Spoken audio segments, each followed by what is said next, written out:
How you guys all doing today? Welcome back to the GSMC Chip Shot Football Podcast, brought to you by the GSMC Sports Network. I'm your host, Manny Maradiege. Today on October 30th, talking a bit more around the NFL. A lot of good stories, a lot of breaking news yesterday just kind of dropped randomly, so we're going to touch on that throughout the show, starting with, in my opinion, the biggest piece of news: Anthony Richardson getting benched and Joe Flacco now being the starting quarterback of the Colts.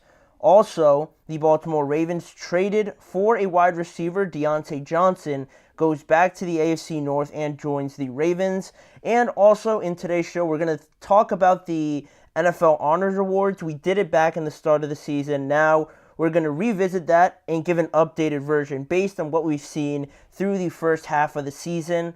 All those things and more coming up on today's show. Before we get started, though, and we get to Anthony Richardson, I'd like to remind you guys that if you guys have any questions during the show, any comments, or any opinions you'd like to share, we always are glad to hear about it. Your input is a big part of what makes this show great, and we thrive on your energy and insights. Whether it's a quick comment, question, or anything you just have to share, please don't hesitate to do so. And if you want to make it absolutely sure that your message stands out and gets featured on today's show, there's an easy way to do that just by using the new Super Chat feature. You can use that by just clicking on the $ at the bottom of the chat box and sending in your Super Chat that way. And this way it guarantees that your message gets on the air, and it's also a fantastic way to support our channel. So we rely on your support to keep bringing you the sports content you love, and we appreciate every bit of it. So go ahead and let us know what you're thinking. Hit the Super Chat button, and let's keep this show as exciting, as conversational,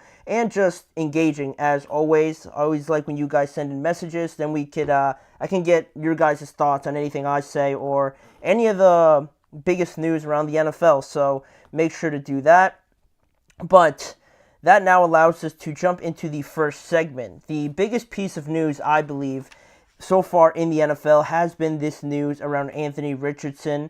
The news became official yesterday after Monday, where there was speculation about Indianapolis's quarterback situation, the position, the incident that we talked about on yesterday's show, right? And how Anthony Richardson, tapped out of the game. Later, he revealed to everybody that he was just very tired. He was exhausted, so it didn't paint him in a good picture. It didn't paint a great image about the presumed leader, the quarterback, the face of the franchise, if you will, right? If you're going to draft him fourth overall, you expect him to be all those things. And I think seeing a moment like that, it definitely fell short of the expectations, right? Or the bare minimum of what you'd want to see in your quarterback, right? Just from a leadership standpoint. So that mixed in with his performances also haven't really done him any favors, and the Colts finally pulled the trigger yesterday and announced that they were benching Anthony Richardson for Joe Flacco. And I mentioned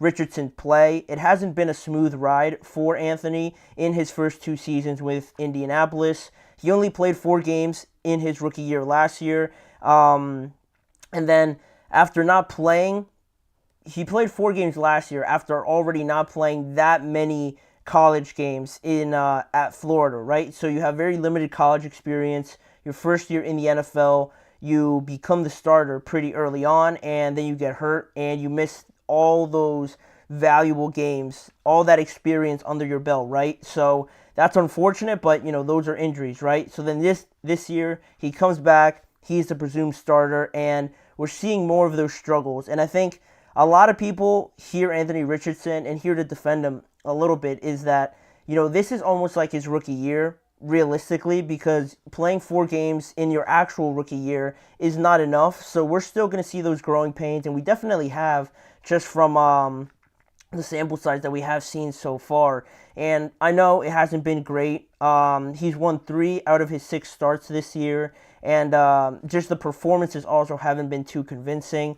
He had a 59% completion percentage in 2023, which isn't amazing, but you can kind of accept it and feel like he's going to improve off of that. But this year it's only gone worse. He's at about 44% through his first 6 starts, and it's tough. It's tough because this Colts team, I think, is a lot better than maybe a few people would have anticipated early on in the year. So when you see you have a good team, when Josh Downs is playing crazy, A.D. Mitchell is giving you plays here or there, Alec Pierce is making plays down the field, Michael Pittman is also getting more involved, and Jonathan Taylor looks awesome as well. You kind of get this optimism about this season, like, wow, like, all these guys are a lot better than we thought. We just need the quarterback. And we drafted a guy pretty high overall, but he's just not, there yet, realistically. So then you look at who you have as your options, right? And then there's Joe Flacco. While Flacco has looked significantly better and more secure, and it just seems like it's a better fit for the Colts right now because it feels like they're in win-now mode with the team that they have right now. And, he's played pretty well this year. He has a 65% completion percentage, 7 touchdowns, and only 1 interception. In the 3 games that he has played, he's thrown for 716 yards this season. And it just looks different, right? You don't have to know all those stats to look at the games that Joe's played and the games that Richardson's played and how, from a passing aspect, it goes a lot smoother with Joe. It always feels like he's more under control. And, of course, he has ages of experience over Anthony Richardson, right? But, the physical aspects aren't there. So Richardson just needs to develop those, the more quarterback abilities rather than just being a physical specimen, right? That's just naturally given to him. So he has to work on the other things. And it feels like the Colts feel like this is the best pass fast for him to try and get there, because Anthony Richardson now, oddly enough, from last year's draft class, he joins Bryce Young as the 2 first-round quarterbacks from 2023 to have been benched this year. Young, obviously the number 1 overall pick, Anthony Richardson, the number 4 overall pick in that draft. But with that being the case, Indianapolis still, according to The Athletic, believe that Richardson and are hoping that Richardson can sit and learn from Joe Flacco, and they pretty much still have him in as their future quarterback. And Indianapolis also in a much better spot than Carolina, right? People look at this situation and think that it's similar to Bryce, but with the Colts and how the Colts run their organization with Chris Ballard and Jim Irsay, they're leading the charge. They have a great head coach also. It's definitely more secure with the Colts as an organization. So with Bryce, his situation is a bit more dire, not for his own doing, just because the Panthers are still trying to figure out everything about who they are, what they want to be. So it is just similar in the fact that they've been benched, but Anthony Richardson is definitely in a better situation for sure than Bryce Young. And, not only Bryce, but you see other quarterbacks. You think of Justin Fields, Will Levis now, Mac Jones, who are like 25, 26 years old. And, they have been starters, but now they've been benched this year in 2024. The similarity is that, they still need work on the quarterback aspect of the position, right? Before being thrown out there against NFL competition, I think we all would have agreed that much like Fields and Levis and a little bit of Mac Jones, right? There still needs a lot of quarterback work to be done with those guys. Fields and Levis are great athletes, great, physically, but you look at guys like Joe Flacco now, Mason Rudolph, I guess, can fit that bill. Russell Wilson for the Steelers.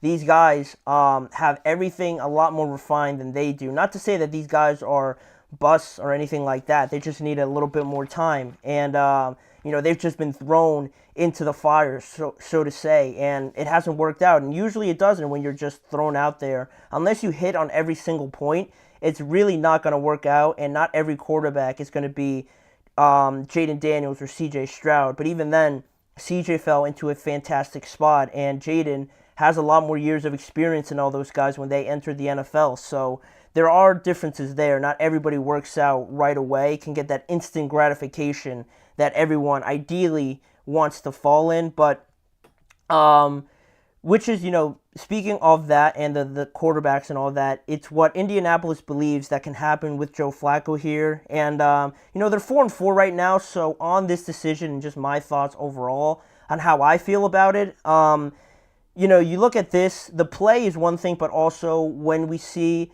the actions that Richardson showed and sort of tapping out just because he was tired. I think that definitely struck a pretty negative chord around the organization, his teammates, the fan base, and everything like that. So that definitely played a part in it. I could see that, but mainly I think it's to the desire of this decision just comes from the fact that they want to lock in this year and really play very well this year and get something out of this year because they feel like they have a competitive team. They really feel like they can go out there and challenge. So, why wait? Because next year, if you think, oh, like, we have a good team this year, but just imagine how good we'd be next year. It usually doesn't pan out like that every roster from year to year changes a lot. So you're not going to have the same group of guys that you have now. You have to take advantage of this year, and I think that's what the Colts are doing.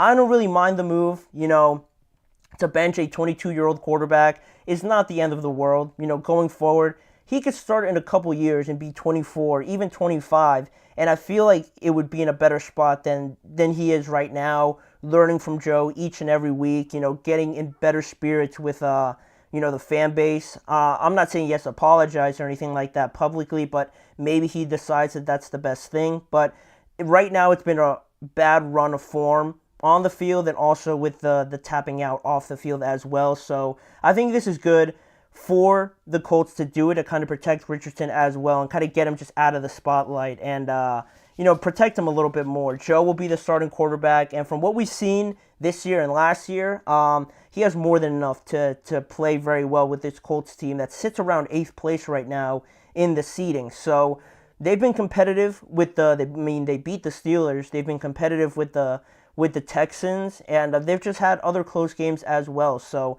they're trying to make some magic here in 2024. I don't really blame them, and I don't think it's the end of the world for Anthony Richardson. He could come back in a year or two maybe. That wouldn't even be so bad, and then really get a good shot of it. And I think that was the plan from the beginning. Give him some time to develop. Don't just throw him in there with limited experience everywhere else, because like everybody knows, it's a whirlwind when you just enter the NFL, not just on the field, but off of the field as well. So that's what the Colts are going to do going forward.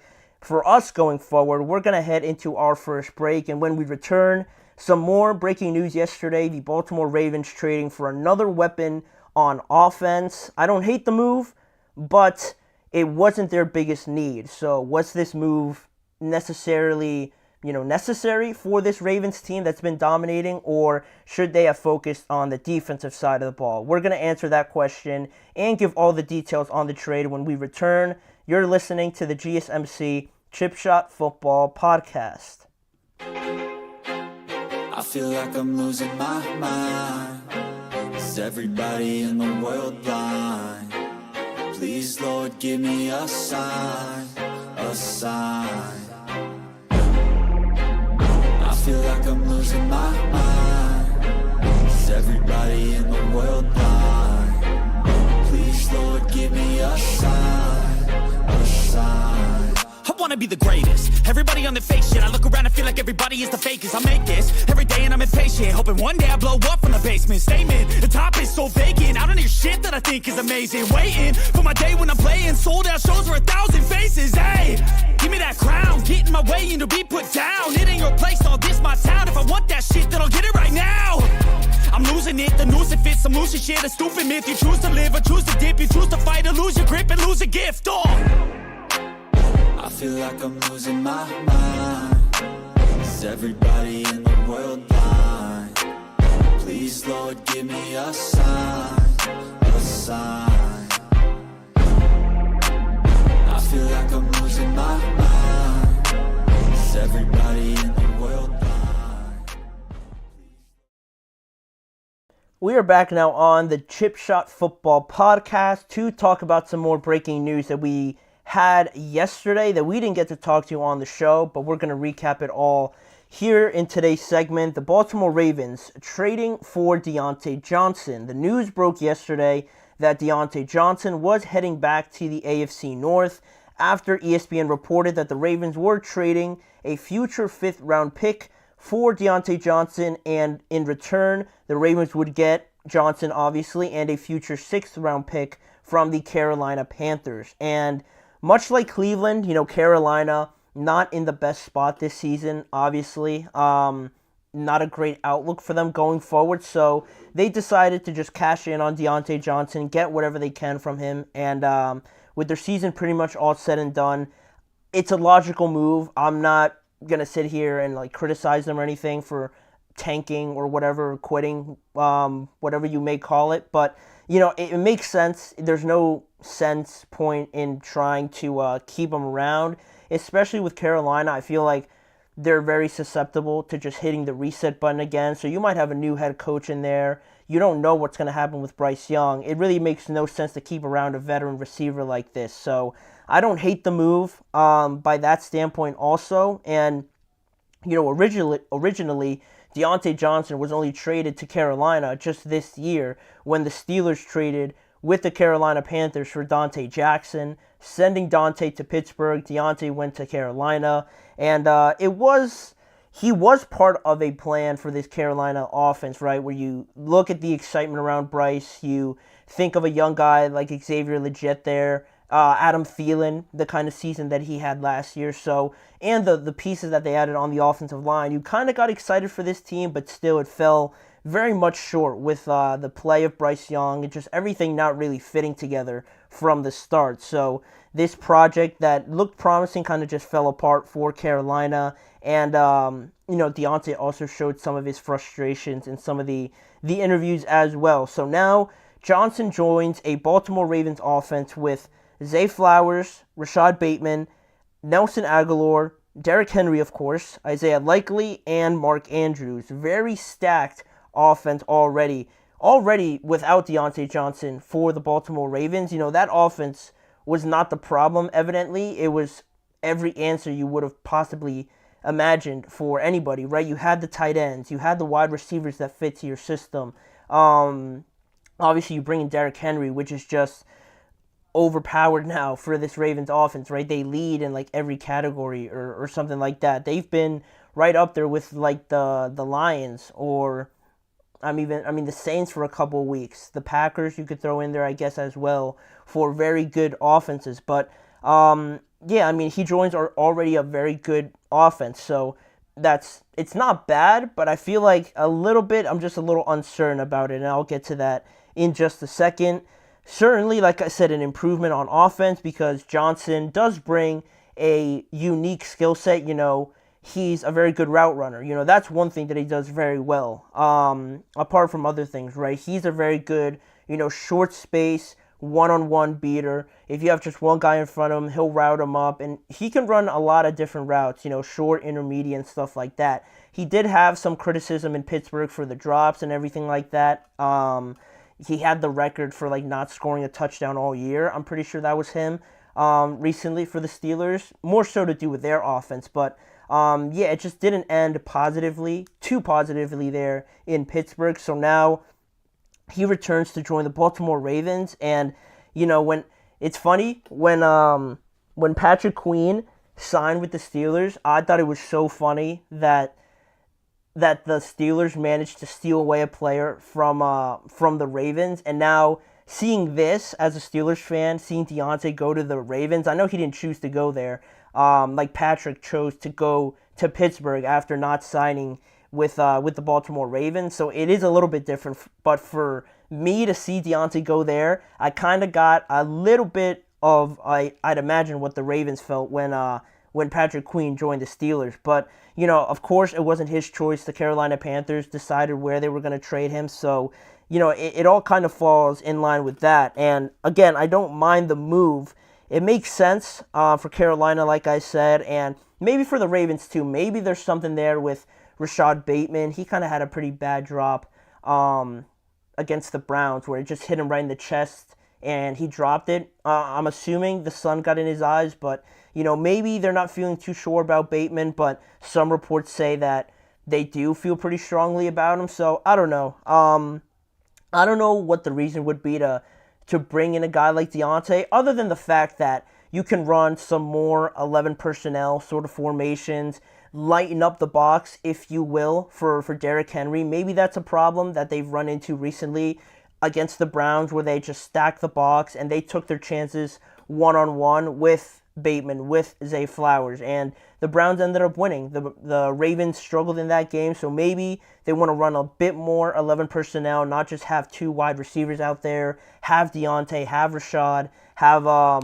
Zay Flowers out there, along with a tight end and Derrick Henry. Obviously, lighten up the box a bit and see how defenses react to that, not just 2 tight end formations, which I understand that point, but also, Diontae is better than Nelson Aguilar, but still, I feel like you could run 3 set wide receiver formations, or you could run 11 personnel with Nelson Aguilar. Maybe he doesn't strike the same fear, but, Nelson Aguilar's been doing all right for them. So, again, I felt like it was a little bit unnecessary, but I do understand that adding a good player does make you better. So, for my questions about it, it doesn't make them any worse, but still, along that being the case with the Ravens and wanting to run more 11 personnel, I just don't want this to become a fact where the Ravens almost become like too enamored with the pass. If they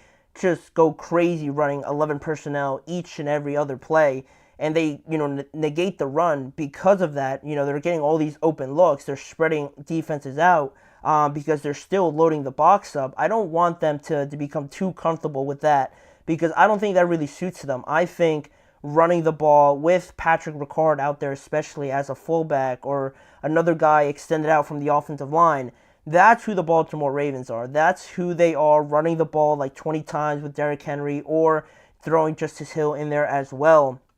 I believe they're getting Keaton Mitchell back also, so that should add to the running game. But I don't want this to become a fact where you just have like 3 or 4 very good receivers, and I don't want them to running like empty backfield formations and things like that. That is definitely not who the Ravens are. A lot of the times it's what the modern offenses are now running in some instances, but it's never really felt like that was the Ravens, especially when you bring in a guy like Derrick and he's on this historical pace. The thing that bothers me about it is that this could become a situation where they reserve back to the problems that we pointed out with them last year, right? In the AFC conference game, they just went away from the running game. They were too pass heavy. Lamar tried to make too many plays with his arm rather than running the ball like they had been all season. I don't want that to kind of be the trend now when you bring in Diontae Johnson. Also, not only that, but this offense was not the problem with this team. The defense still is causing a lot of concern, especially losing their last game with the Cleveland Browns, with Cedric Tillman out there, Jerry Jeudy, David Njoku, who, no shade to those guys, but aren't, some of the better guys in the NFL. David Njoku is pretty good, but, Cedric Tillman, I don't think Jerry Jeudy's done too much this year. So for the passing game to still look or the passing defense to still look so worrying is a concern. And this pass defense, just in terms of where they rank last in the NFL in passing yards allowed per game. They're allowing the most passing yards per game at 291 per game. They're 25th in total yards allowed at 361 yards per game allowed. And they're allowing 26 points per game, which is 26th in the NFL as well. They're, bottom third of the NFL in passing defense. So that to me was so blatantly obvious. I don't see why you'd want to go trade for a wide receiver and not try to add to that secondary. I know they had guys like Marlon Humphrey and Nate Wiggins out, but even still, they're not going to be ranked that low just after one game. Those guys just missed last game. This has been a thing when Marlon's been in there, when Nate Wiggins has been in there. So I do understand the fact that you can't just pick and choose to just go get a secondary player if it's not available, which makes sense. But if the trade-off is getting Diontae, again, Diontae's a good player. Adding a good player is great. But I feel like if they don't add a secondary player or, another corner or maybe another safety or something like that, it could be worrying to try and figure this defense out. If you're giving up over 26 points per game, it's not going to hold up in the AFC, the playoffs and things like that, where everything is so tight. The margin of error gets a lot smaller, and you're giving up plays like this. It's not a recipe for success. Now, you could say you try to outscore everybody with all these weapons, which could be true, but again, it just falls to my concern about them maybe reserving or trying to revert back to being too pass heavy, and I don't want them to do that, honestly, because I don't think it fits them, and I don't think that's who they ideally are. They haven't really run the ball with Derrick Henry too much, especially in this last game, so they need to go back to doing that, need to get him going a little bit earlier. I know teams stack the box, and I know it's not as easy as it sounds, playing, great defenses and all, but, you got to find the way to do it. With Lamar, using him, his running ability, it's what makes this team great. So hopefully, this doesn't become a case or anything like that, but definitely a surprising move, all in all. I didn't expect them to get a wide receiver, much less Diontae Johnson, so we'll see how it all plays out. I believe they play the Denver Broncos, so that's a great defensive team. We'll see how much they're committed to stopping the run and how successful they are trying to stop Zay Flowers, Diontae, Rashad Bateman in one-on-one scenarios. It should be something to certainly watch this upcoming week. But speaking of, the games and things like that, we're going to get to the midseason awards for the Chip Shot Football Podcast. We did one at the beginning of the season, predicting the awards in 2024. Now, halfway through the year, we've updated it a little bit. Some changes, certainly, to a lot of the awards, so we're going to go through it, and I'll provide you guys my picks for the NFL honors after the first half of the NFL season. Looking for your daily fix of sports talk without having to pay for it? GSMC Sports Network is available on YouTube. Just search GSMC Sports Network. Get your fix of daily sports talk shows on YouTube, absolutely free. NFL, college football, NBA, MLB, MMA, UFC, fantasy football, and so much more. GSMC Sports Network has shows running all day long, with new sports shows starting every 2 hours. Just like on your favorite cable sports channel, except GSMC Sports Network is absolutely free. Just search GSMC Sports Network on YouTube to catch one of your new favorite shows, like the GSMC College Football Podcast, Chip Shot Football Podcast, Hoops and Heels Women's Sports Podcast, GSMC Basketball Podcast, and so many more. Check it out for yourself. GSMC Sports Network, now available on YouTube absolutely free. Search GSMC Sports Network on YouTube right now.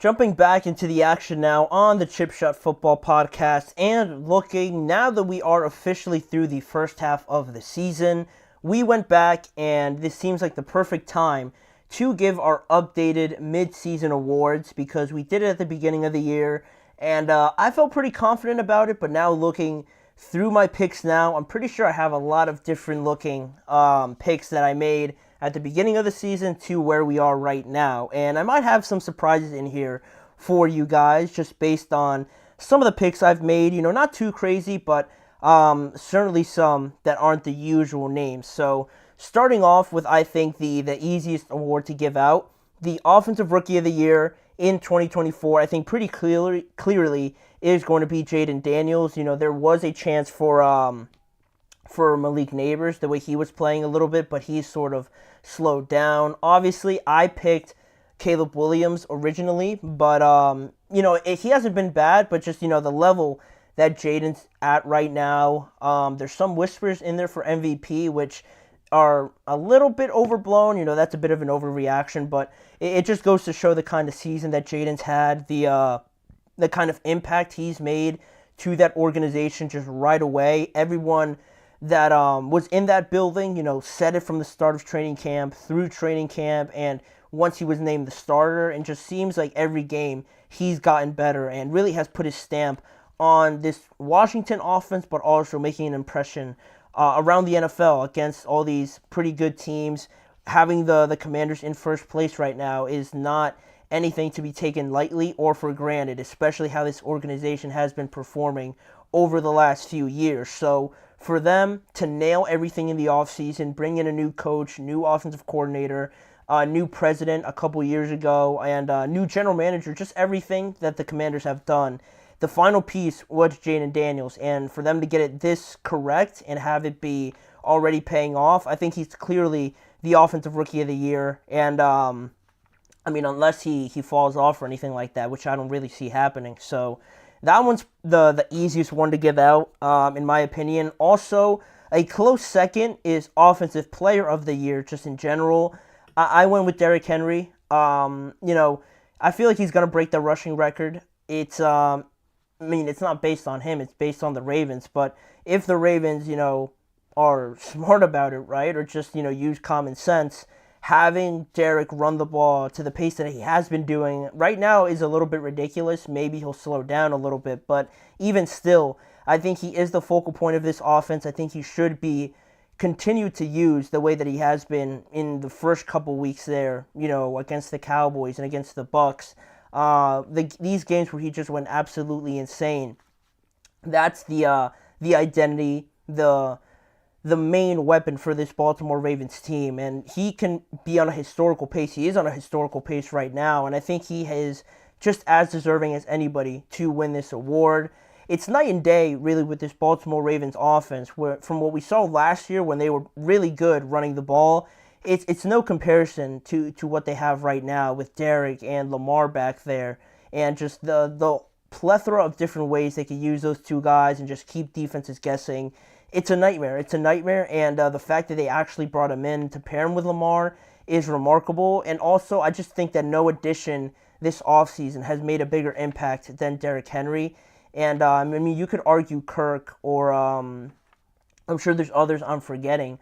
Saquon, obviously another one. But for Derrick to be at this historical pace, and if the Ravens, can push for a top 3, top 2 seed in the conference, and he'll certainly win it, I believe. I think he's done great through the first half of the year. There's a whole other half left, right, obviously, but I think he has certainly blown everyone's expectations out of the water. So I picked him for Offensive Player of the Year.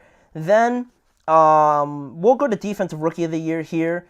I picked Jared Verse. I like what Jared Verse is doing, the outside linebacker, defensive end, whatever you'd like to call it, for the Los Angeles Rams. I don't think anyone's looked more settled in, or just more, like, what's the word I'm looking for? When I see him play, I don't think he looks like a rookie. Like, the way he gets off, the moves he's using to get around tackles, the kind of impact and pressure he's applying to other quarterbacks, he does not look like a rookie, in my opinion. And I think for a lot of people who don't really know or are Rams fans or anything like that, if you try to point out and say which one of these guys is a rookie, I don't think they would point to Jared Verse. He's already been making an impact on that defensive line, especially when they lose guys, over the years like Von Miller, Aaron Donald, retiring. They brought in guys like Kobe Turner, Byron Young, Braden Fisk is another rookie from Florida State University, also like Jared Verse, that has made a big impact. But I think Jared, being picked in the first round, you're not really being talked about too much, just because the whole thing around the draft was the quarterbacks being picked and the trades that we saw. The defensive side of the ball got ignored a little bit, if not for Laiatu Latu, Dallas Turner being picked, and then also Jared Verse. He wasn't really hyped up as much as everybody else, but he's proven to be right away exactly what they've been looking for, getting that edge pressure, which you absolutely need if you're going to be a contender. He's been one of their standouts just in general, not just out of all the rookies, but just in general on the Rams defense. And he leads all defensive rookies with 7 tackles for loss. He's tied for first in sacks for all rookies with 2.5 with Ejarian Cooper for the Green Bay Packers. So I like what Jared Verse has been doing. I think he is clearly one of the main favorites. If I were to pick somebody else, Laiatu Latu would be in there. Casimir Lassiter, I'm pretty sure that's his first name, the cornerback for the Texans. He's also been playing very well. So, there are some guys to choose from that have been going unnoticed, but I would give my pick to Jared Verse for sure. Then, looking at these picks I have here, we'll go to Coach of the Year. Coach of the Year, I have Dan Quinn. Much like the reasons I gave for Jaden Daniels, I think Dan Quinn, to not diminish what he's been able to do also, because Jaden Daniels, just the talent, the kind of player that he is, the kind of person to just come in and have the success that he has is one thing, but being paired up with a coach like Dan Quinn, everybody talks about how relatable and, just great of a coach he is on a personal level. To have this other opportunity now to become a head coach again with a organization that not a lot of people put too much stock into, and now have them near the top of the NFC just in general, is definitely something that merits this award. Just from what we saw last year with Washington, to make this sort of impact just from one year to the next, I think just speaks for itself. And if Washington, continue to go like this, if they win their division especially, it will certainly go to him. There are some other candidates you can choose from, Raheem Morris. I'm pretty sure I picked him to win. Or I actually might have gone with Dan Quinn. But regardless of that, Raheem Morris is one that I think wouldn't be a bad shout. Sean McVay, if they could come back from their bad start and win the division, he could have a really good case. And also Mike Tomlin. I heard Andrew Hawkins mention it today on ESPN, and I got to think about it. I'm like, you know what? Like, why can't Mike Tomlin win the Coach of the Year, right? He has been the example of consistency, the two quarterback situation and how tricky it could have ended up being. And for him to handle it perfectly, have Justin and Russ look like the best of friends, and just have this team at 6-2, definitely merits an award. But I think overall, I feel like the Commanders are going to win their division, so I think that's definitely going to be enough for Dan Quinn to win the Coach of the Award a year, certainly, along with Jaden Daniels, to win the Offensive Rookie of the Year. So I'll go with Dan Quinn. Then we get into some of the heavy hitters, right? We're going to go to the Comeback Player of the Year. For my pick, I had Kirk Cousins. I think Kirk, leading the division so far, we've seen him have some crazy performances, like the game this past week against the Bucs, the first time against the Buccaneers. He's led game-winning drives like he has against the Eagles, and most importantly, I think we've just seen him take the games of Drake London, Kyle Pitts. Darnell Mooney looks like he's like a first-round receiver or something like that, or just Darnell Mooney's playing crazy right now, and I think it has a lot to do with Kirk and the abilities he's brought, opening up this offense and having no limitations to this offense because of how good of a quarterback Kirk is. And just Atlanta overall kind of flipping to a new chapter with a experienced, legitimate quarterback, all their young talent now, Kirk and Raheem Morris and Zach Robinson, and the job they've done as well over the offseason, putting themselves on the map as being a pretty challenging NFC team. I think certainly Kirk has put himself up there as one of the favorites for this award, along with Sam Darnold, you could say, but, just recently they've lost a couple of games, so I think Kirk overall right now would be my pick, just on how quickly he's adapted to the Atlanta culture with some of the things we've seen on social media. It's great, and I think Kirk definitely has a great chance to win this award. Then the second to last one here, the Defensive Player of the Year, I gave it to Xavier McKinney. Xavier McKinney for the Green Bay Packers, the safety that the Packers signed this offseason. He leads the NFL right now in interceptions, and I don't think he's being talked about enough, honestly. To have 6 interceptions already and kind of police everything back there for the Packers, this Packers defense that leads the NFL in takeaways.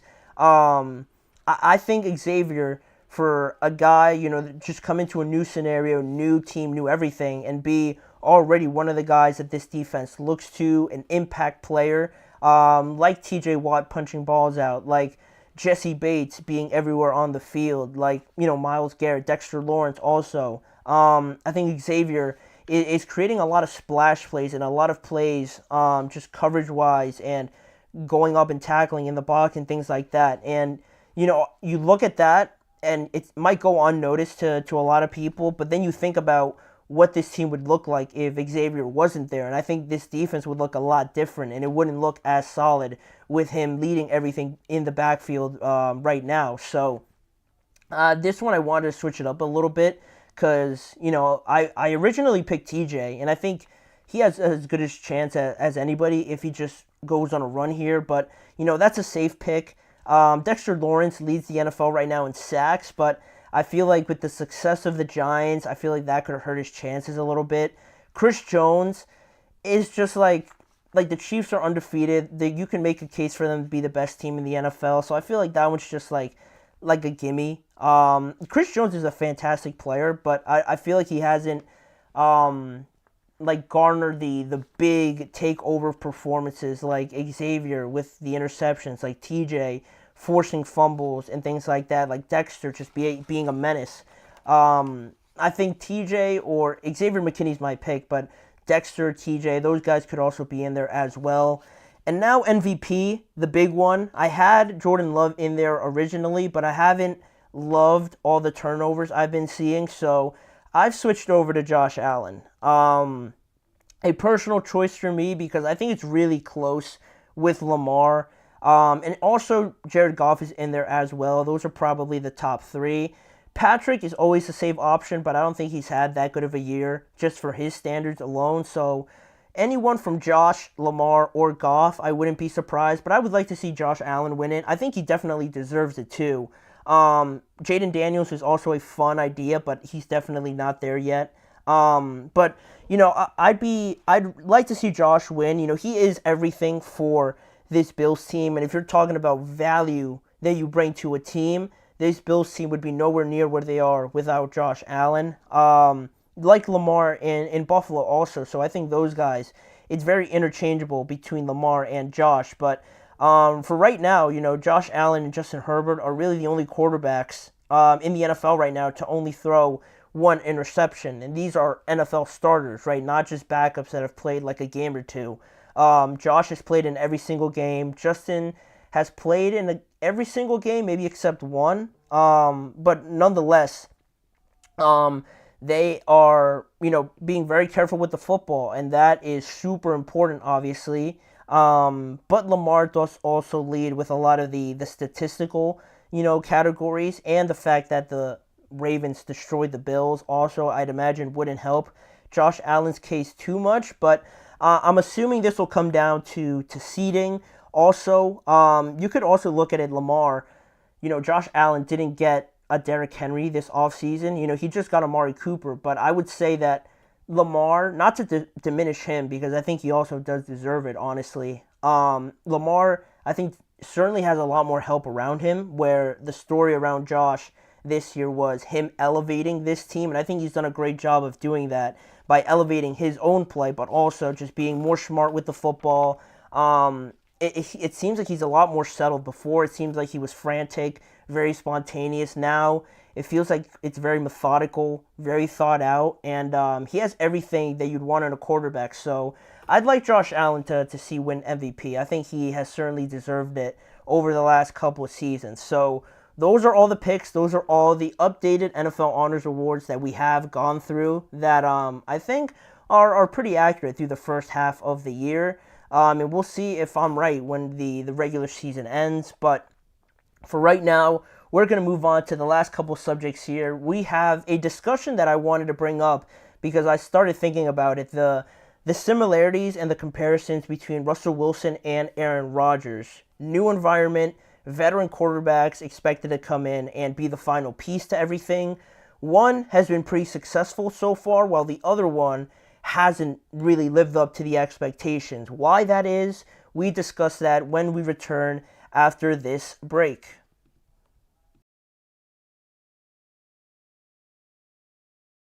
For the best and latest podcasts available anywhere, go to the podcast app on your cell phone and type in GSMC to access free content-rich podcasts on health and wellness, book reviews, sports, entertainment, relationships, social media, movies, technology, finance, and even weird news. Subscribe and download the GSMC Podcast Network's family of shows, available everywhere podcasts are found.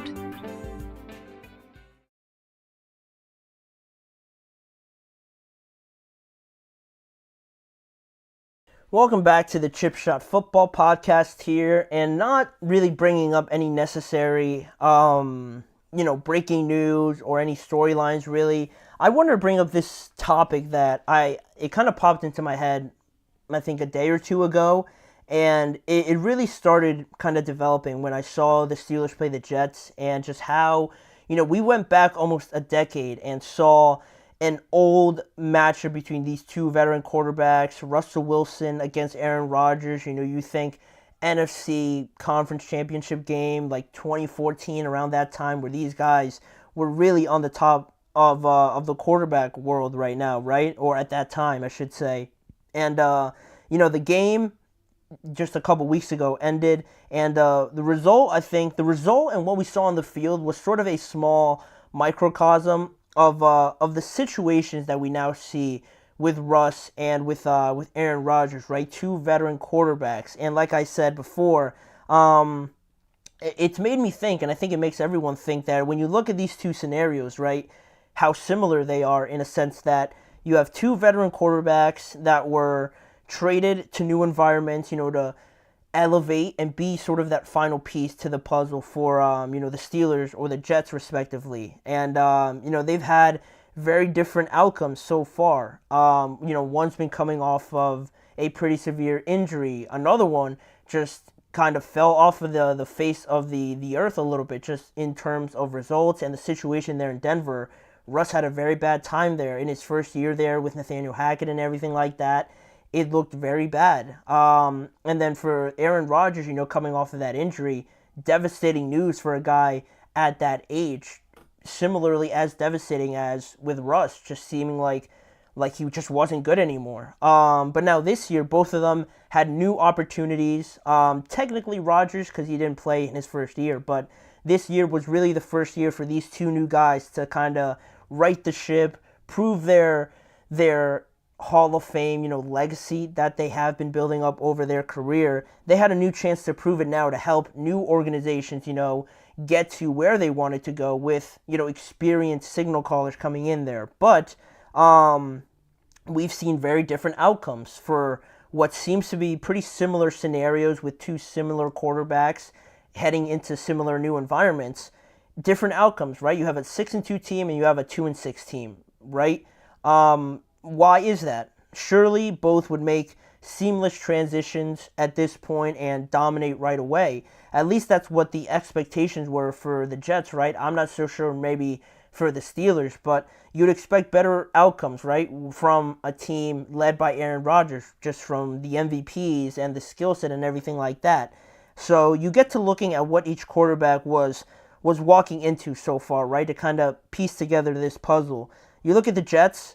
Aaron Rodgers was stepping into a scenario where we looked at a very new offensive line, bringing in new veteran guys that were supposed to make this offensive line better. They are better, I would say that. A top-tier defense, right? That was the narrative around the Jets. Sauce Gardner, Quincy Williams, Will McDonald now. We didn't really know about him back then, but he's a very good player.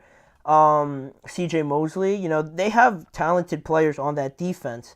A great up-and-coming number one kind of wide receiver in Garrett Wilson. A great running back in Breece Hall as well. And that was at the beginning of the season, right? Not later on now, obviously, bringing in Devontae Adams and whatnot. There's a lot of good there to expect with the Jets, right? It seems like this has to work with everything that they've invested in the offseason. And what was already there, obviously. And then you look at the Steelers, maybe not as convincing, right? You look at an improving offensive line starting now with two rookies, ideally, a right guard that was injured and now is out for the rest of the year. One of their other rookies, their right tackle, is also out probably for the entire regular season. And if he was healthy, the Steelers offense would be starting three rookies on their offensive line. So not the kind of experience that you see with the Jets. Also, you had a good wide receiver number one with George Pickens, that's similar. A good running back, with Najee Harris. A great defense, just like the Jets. And a new offensive coordinator also. So there's a lot of, getting to know what the system is, what Arthur Smith was going to bring to this team. That was something that was another hurdle for the Steelers, if you would. So then, like I mentioned, the Jets get Devontae Adams and everything like that. And still, two pretty good scenarios, right, for the Steelers and the Jets. But still, it doesn't answer too much why we see such different results. If anything, you'd expect the Jets to be a little bit better, right? But that hasn't been the case. So we look at the stats so far and how these quarterbacks have been performing. Aaron Rodgers is 8th in passing yards at 1,896, 9th in touchdowns at 12, tied for 3rd in interceptions, though, with 7. He has a 61% completion percentage and is a 61% completion percentage, which is one of the worst for starting quarterbacks so far in 2024. And now, not to compare it to Russ because he's only played 2 games, but Russ, for what it's worth, has a 63% completion percentage, 542 passing yards, 0 interceptions, 3 touchdowns, all in only 2 games so far. But it's felt like his insertion into this Steelers team has already felt and looked better than what Aaron Rodgers is doing in New York. But just watching and kind of making our own conclusions off of what we've seen, Russ is looking better than Aaron Rodgers at the moment. And why has it not worked out, is the question. I believe because the main reason here, right, we finally get to the answer. In my opinion, I just feel like the view or the responsibility of each quarterback has been different, even though they are in similar points of their careers. Obviously, Russ doesn't have the MVPs that Aaron Rodgers does, but Russ is like 34, 35 years old, coming off of, in just recent memory, one of the worst years of his career professionally, performance-wise. And with Aaron Rodgers, 40 years old, coming off of a pretty bad injury. Similar sort of guys, right? But they've been thrown into situations that I think are very different, and both of these guys have different responsibilities, which I believe has led to different outcomes and how one looks drastically different than the other, right? All last season, starting with the Jets, we heard that the Jets were just a quarterback away. Once Aaron Rodgers got there, the rumors started to swirl around. This team was going to be Super Bowl bound. They just needed a quarterback, right? And who better than Aaron Rodgers? In other words, they would win. In other words, they would win just because of the fact that they have Aaron Rodgers, right? Once Aaron Rodgers was a Jet, they figured they were going to win just because they had Aaron Rodgers, the legendary, talented Aaron Rodgers. And not to say that he's not that, but the responsibility right away you see there is that they expect to win because of Aaron. Everything is on Aaron, right? If something's going to work or if this thing is going to fail, like we've seen, it's going to be mostly on Aaron.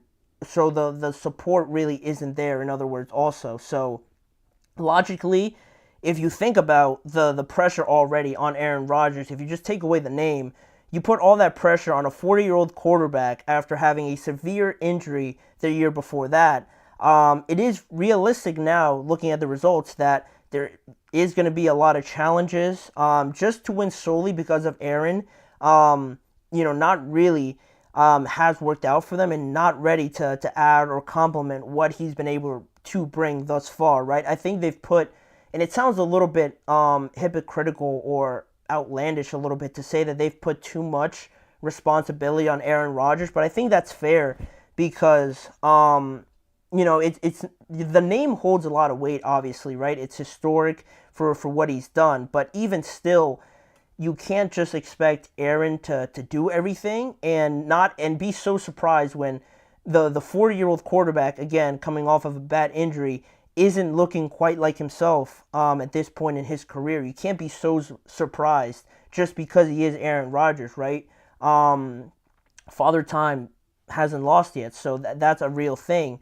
Whereas in other scenarios, you look at other teams that are, presumably better than the Jets right now, and you look at the fact that it's just hard for any team realistically to just win because of their quarterback, right? I think the Jets, that was their mindset. We're going to win because we have Aaron Rodgers. Whereas I think other teams would tell you the Ravens don't just win because of Lamar.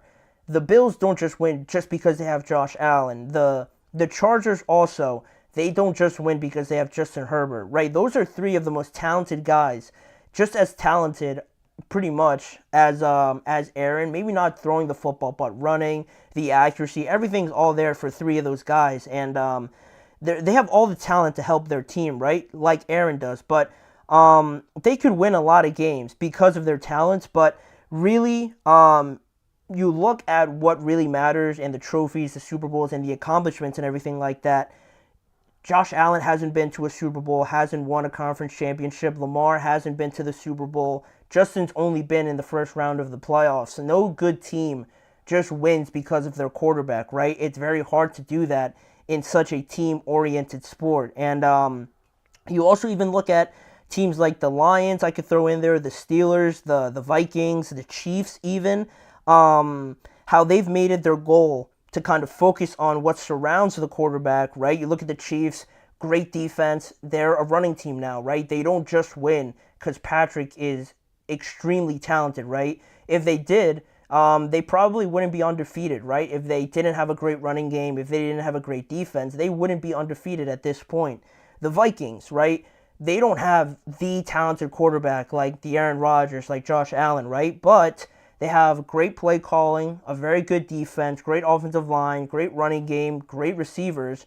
They're one of the best teams in the NFL. So, they don't just win because of their quarterback. The Lions, same thing. Jared Goff is very good, but they don't win the way that they do without that offensive line, without the identity, the ideas of Ben Johnson, the culture that Dan Campbell has brought.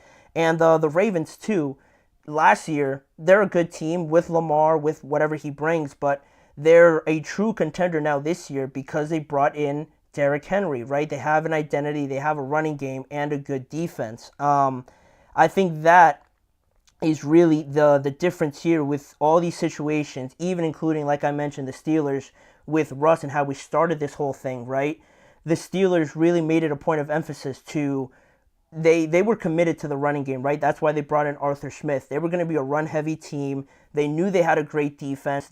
Even with their receivers, right? The receivers aren't necessarily some of the best group in the NFL, right? And their quarterback, Russell Wilson's coming in. He's a good player. He's experienced, has everything like that. But they made it a point to have a great running game, have a great defense, and know how to win games. That is the ultimate goal, right? And just by having Russ, I always like to compare it to like a house, right?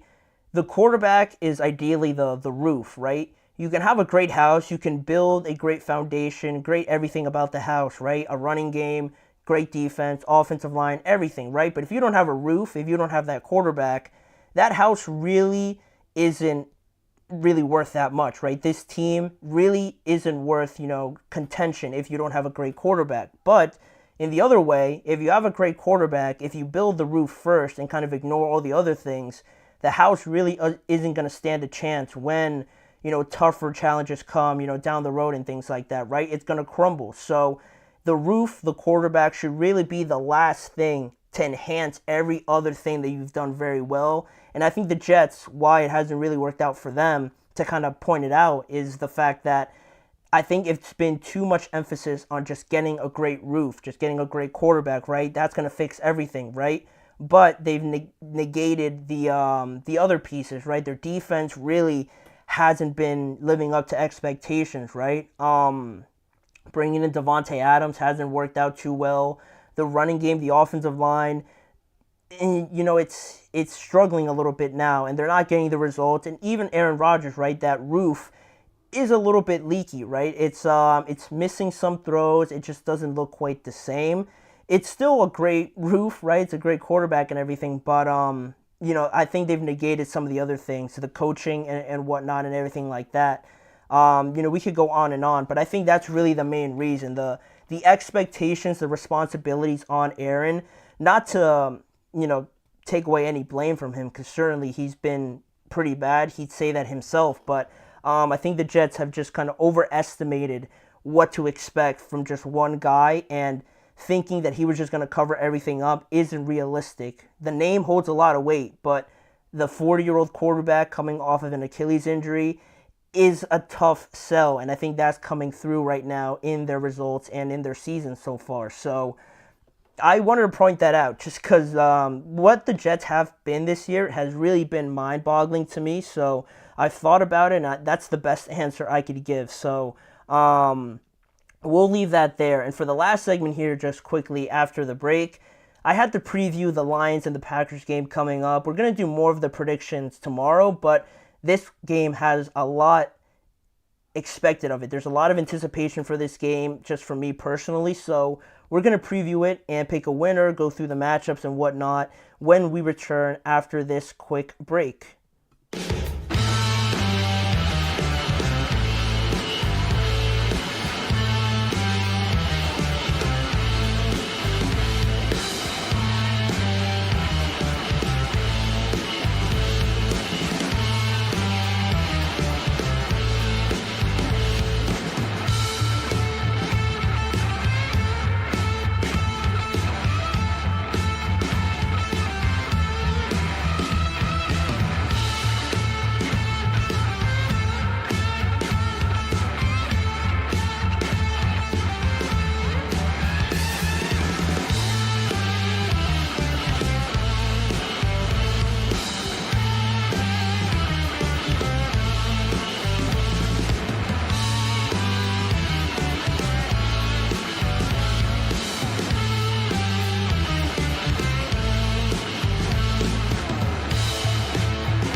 Thank you guys for joining me here on the last segment of today's show. Just to go over this preview I have here for the Lions and the Packers game coming up in Week 9. Arguably the best game on this week, the NFC North leading Lions at 6-1 travel to Green Bay to face the Packers, who are second in the NFC North right now at 6-2. Green Bay enter this matchup on a 4-game win streak, while the Lions enter on a 5-game win streak. Two of the hottest, two of the best informed teams in the NFL play this upcoming week, and they're in the same division. It's as good of a matchup as you'd want to see in the NFL. The Lions are coming off of a 52-14 stomping, just beat down of the Tennessee Titans and taking first place away from the Vikings after the Vikings lost their second consecutive game the week prior as well. So that is as good of a form you'd like to come into, right? And then you look at the Packers, on the other hand, coming off of two very tight games against the Jaguars and against the Houston Texans, decided by a combined 5 points between those two games. They beat the Jaguars just this past Sunday by 3 points and the Texans by 2 a couple weeks ago. And these two teams last year, you look back to last year where they were compared to where they are right now. They split the season series last year. I believe each team won at the opposing team's field, so it just adds to this mini rivalry, I guess you could say, in the division. And last year, I think they were both on similar paths, right? Jordan Love's first year as the official starter, and the Packers team, on the rise, being a very underrated team, surprising a lot of people along the way in the playoffs as well. The same thing could be said for the Lions, right? Building on this project with Dan Campbell, Jared Goff, all their young players that they have still.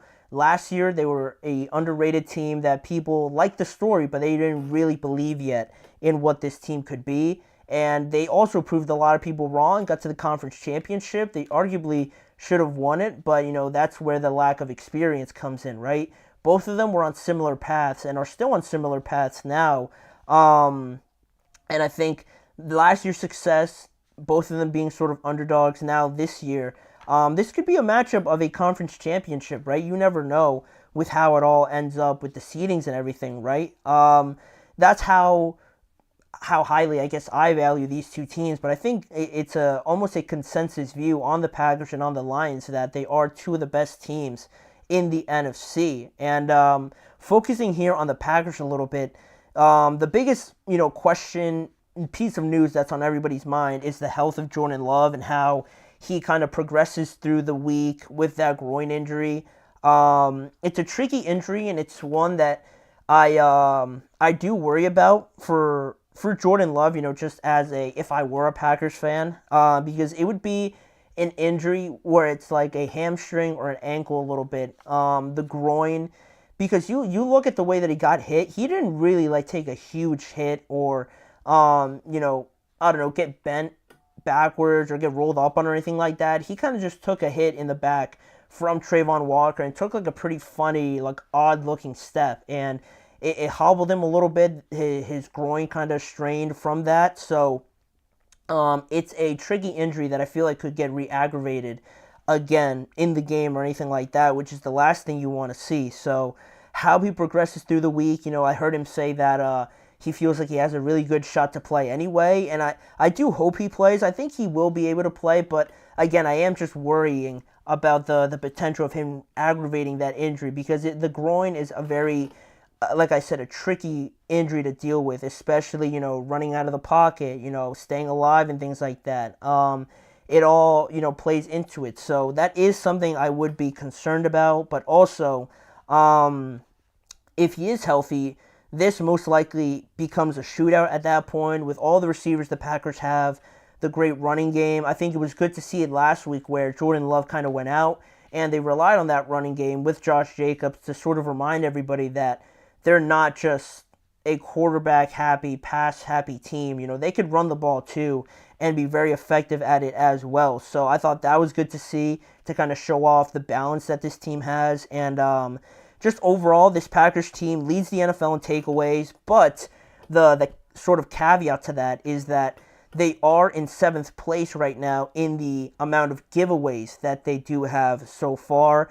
They have 12 giveaways to the 19 takeaways that they have on the year. So it's a difference, a turnover margin of +7. So, it's working for them right now, but I think, going onto the Lions right now and looking at what they're dealing with, you could make an argument that this is the best team in the NFL. I think this is the best team in the NFL, but it's not to say that they're just going to steamroll the Packers, because the division games are always something different, especially with these two teams. I think they're very comparable, and the offense is obviously looking unstoppable, right, with David, Jameer, Amon-Ra St. Brown. Jameson Williams is dealing with some off-field stuff, but when he's on the field, he's been very good this year. Sam Laporta. And Jared Goff is on a historical, sort of path right now in terms of accuracy and efficiency as well at the quarterback spot. So, and also the defense has been better than I thought it would so far after Aiden Hutchinson's injury. But it's not to say that I don't think they should make a move. I still think they should if they really want to, be the number one contender for a Super Bowl. I think they need to make a move like that. But also, how this relates to the Packers, you look at the Packers and how many takeaways they have. The Lions are tied for second with the amount of takeaways they're able to have throughout the year. They have 15 takeaways so far, but the big difference is with the Packers is the amount of giveaways they have. They only have 5 giveaways this year, and that's tied for third least in the NFL so far, and that's a difference of 10, a turnover margin of 10 right there compared to the 7 that the Packers have. So, for how many takeaways, Kirby Joseph, he's been a big reason why. And funny enough, Xavier McKinney on the other side for the Packers, they've been big factors into that. But on the offensive side of the ball, where I worry with Jordan Love is the turnovers we've seen, and we don't really see that with Jared and the Lions. So that's really one of the biggest differences in this game. And looking at the matchups that could make a difference in this game, some of them are going to be the Lions pass rush against Green Bay's offensive line. And I pinpointed this because Jordan Love has only been sacked 7 times this year. For comparison, Jared Goff has been sacked 17 times. And we look at that offensive line as one of the best in the NFL. Jordan Love, at least in pass protection, this offensive line has really not had Jordan Love in too many critical situations or critical spots where he's necessarily running for his life. So that's great to see, going up against a pass rush that I'm still pretty questionable about, but they've been able to make do without a legitimate, recognizable name as a pass rusher. So who wins that battle? Does the lack of a pass rush now make a difference if Jordan Love is just sitting there picking their defense apart? I feel like that could be a case. Or the Lions could surprise everybody and have a pretty decent pass rush without a namesake guy. That's one matchup. And also, another one I'm looking at is just both of these teams running attack. You know, the Packers running attack with Josh Jacobs and the Lions running attack with David and Jahmyr Gibbs. Both of their running games rank 5th and 6th best in the NFL against rushing defenses on the other side. In Detroit, that ranks 5th, and Green Bay, that ranks 10th in the NFL. You know, not a huge discrepancy there. Both of them are able to run the ball, but are also able to stop the run at a decent rate. So who sort of breaks, who gives in, who allows bigger chunk plays in the running game, right? And who sticks with the running game longer as well is an interesting chess match that I think will decide this game. And lastly, the two play callers, Matt LaFleur against Ben Johnson. Because when you get like good play callers like this, I feel like there's always a good chance that we see different calls, we see the trick plays coming out, right, and everything like that. Ben Johnson is one of the best coordinators, offensive play callers in the NFL. Matt LaFleur, one of the best offensive minds also. So how do they sort of best each other? Who gets more out of their unit on the day also is so interesting to kind of compare and look at who's having more success against the opposing team's defenses. But getting to the prediction now to kind of close out the show, I think I am going to go with the Lions because they are the best team in the NFL. You know, you have Jordan Love's injury that makes me pretty nervous, despite the fact that their offensive line doesn't give up too many sacks. But Jordan Love's turnovers have the kind of football that he has been playing. It's not been awful, but I feel like it's definitely left improvement. You know, it's left a lot to be desired really, because I feel like Jordan is a lot better and can play cleaner football than we have seen him. And the turnovers the decision-making has been one thing. I get that he just lets it rip and he is fearless when it comes to throwing these passes. But sometimes I'd like him to be a little bit more cautious and kind of think bigger picture, not just ripping it mindlessly. So that's another thing. And Jared Goff in the offense, right, not giving up that many giveaways is a huge thing, because if you're not beating yourself and you're that good, it's very hard for teams and to run into teams that are just better than you. So the Lions can stack up talent-wise with anybody, and if they don't beat themselves, you have to be almost perfect to beat them. So I feel like the Packers still have a little bit ways to go here. So I think it's going to be a close game regardless, but I like the Lions to take this one. And you know, and not to write off the Packers, but in this matchup with the injury and everything, I'm going to go with the Lions overall. And with that being said, that'll wrap up today's show. Thank you guys for joining me on today's episode of the Chip Shot Football Podcast. Please remember to like, follow, and subscribe to the show, as well as following the network on all forms of social media. Also, check out both YouTube channels for more content around the NFL in a variety of different ways on the Podcast Network channel and the GSMC Sports Network channel. And also tune in every weekday at 6:30 p.m. Eastern Time to catch more of the live shows and be here with me, your host, Manny Maradiaga, for more coverage, stories, breaking news, everything around the NFL each and every weekday. We'll be back tomorrow to talk about some Thursday night football and look ahead to the weekend for Week 9 in the NFL.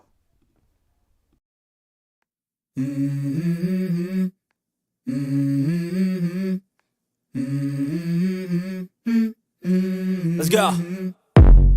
I wake up to a little bit of drool on my pillow, feel like it's gonna be a bad day. Yeah, I'm tired of shit.